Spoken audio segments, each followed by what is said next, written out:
कहना क्या चाहते हो मान्यवर? निमंत्रण भेजे आपको? न्योता भेजा जाए आपके लिए? पालकी उड़न खटोला पर बैठकर आना चाहते हैं आप? आप सभी में उपस्थित शिव ऊर्जा को प्रणाम। ओम नमः शिवाय, ओम नमः शिवाय। एक प्रश्न जो बार बार पूछा जाता है, गुरुजी मैं तो अपनी कुंडली दिखाते दिखाते थक गया हूँ, कई बार जाप भी करवा चुका हूँ, पर जीवन में कोई सुधार नहीं हुआ। यदि आज्ञा हो तो अपनी कुंडली जन्मांक चक्र आपके समक्ष पहुँचाने की कोशिश करें। आपके उत्तर के इंतज़ार में। कहना क्या चाहते हो मान्यवर? निमंत्रण भेजे आपको? न्योता भेजा जाए आपके लिए? पालकी उड़न खटोला पर बैठकर आना चाहते हैं आप? देखिए मान्यवर, ध्यान और ज्ञान का साथी तो बना जा सकता है, जबकि विचार और कर्म आपके व्यक्तिगत हैं। ज्योतिष दिव्य विज्ञान का मूल उद्देश्य एवं अर्थ समझने की संवेदना सभी को रखनी चाहिए। It is a spiritual science which is related to light और enlightenment in your life. Vedanga Jyotisham अनुसार अंधकार में प्रकाश की खोज ज्योति ऊर्जा विज्ञान के माध्यम से करी जा सकती है। चेतना के स्थानांतरण एवं पदार्थ उत्पत्ति के समय आकाशीय ग्रह संयोजन से आदि और अंत का निर्धारण संकेत बनते हैं। जीवित रहने के लिए ज्योति ऊर्जा का महत्व ज़्यादातर जीवों के लिए जरूरी है।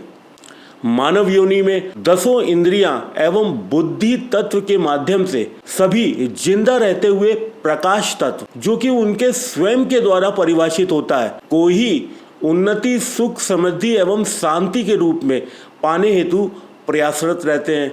अब इसी मानव मर्म को दूसरे शब्दों में कहा जाए तो मानव योनि में सभी जीव अपने आप में ही स्वयं घोषित एवं स्वयं पोषित ज्योतिषी की तरह ही जीवन भर व्यवहार करते रहते हैं। होता यह है जीवन में तुम्हारे, जब तक तुम्हारा पुरुषार्थ कर्म भाग्य से पल्लवित हो, तुम्हारे अपने जीवन में सकारात्मक फल देता रहता है। लोगों के अंदर विराजमान उनका अपना ज्योतिष सत्य एवं शाश्वत बना रहता है, और फिर यहीं से एक अहंकार की यात्रा शुरू हो जाती है।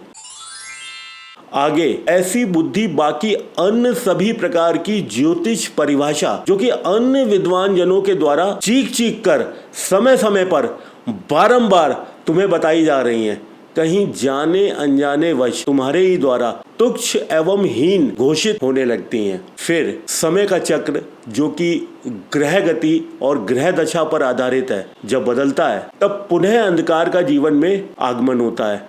लेकिन अंदर विराजित स्वयं उद्घोषित ज्योतिष के ज्ञान की सीमा एक स्थिति के बाद प्रकाश दे पाने में असमर्थ हो जाती है, और फिर इस प्रकार स्वयं ज्योतिष के असफल हो जाने पर प्रकाश तत्व का आदि रह चुका हमारा मन हमें अन्य ज्योतिषी शरण में जाने को बाध्य करता है, और ये जीवन ऊर्जा को नीचे ले जाती अधोगति प्रक्रिया तुम्हारा लालच, तुम्हारा अहंकार और तुम्हारी महत्वाकांक्षा द्वारा निर्मित तुम्हारे ही जीवन का सत्य बनती है। किसी अन्य ज्योतिषी की वाणी श्रावण के दौरान भक्ति, श्रद्धा एवं समर्पण जैसे सहज प्राकृतिक भावों का नितांत अभाव बना ही रहता है।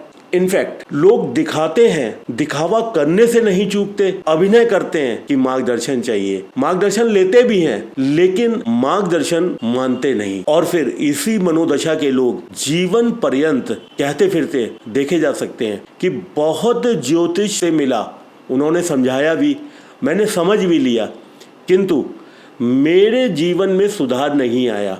बात छोटी सी है, ईमानदारी से देखो, तुम्हारे भीतर का अल्प ज्योतिष ज्ञान ही अन्य समर्थ स्रोत द्वारा ज्योतिष ज्ञान अर्जन और ध्यान द्वारा ऊर्जा रूपांतरण में सबसे बड़ी बाधा है। कोई अन्य दिव्य ज्योति तुम्हारे जीवन के कर्मों की गति स्वरूप को बदलने की अल्प चेष्टा मात्र भी करे, तो तुम्हारे भीतर ही छुपा तुम्हारा अपना ही, तुम्हारे रोम रोम में बसा तथाकथित ज्ञान, तुम्हारी अपनी रंजन रमता, जिसको सो कॉल्ड सेल्फ अवेयरनेस भी कहा जाता है, यही पहली स्पष्ट बाधा के रूप में खड़ी हो जाती है। तुम्हारा खुद का अर्जित स्वयं ज्ञान ही यदि समर्थवान है तो अन्य शरणम गच्छामि की मंशा रखना ही अनुचित है, गलत है, सरासर बेईमानी है। और यह यात्रा तुम बारंबार कर रहे हो। ओम नमः शिवाय, ओम नमः शिवाय।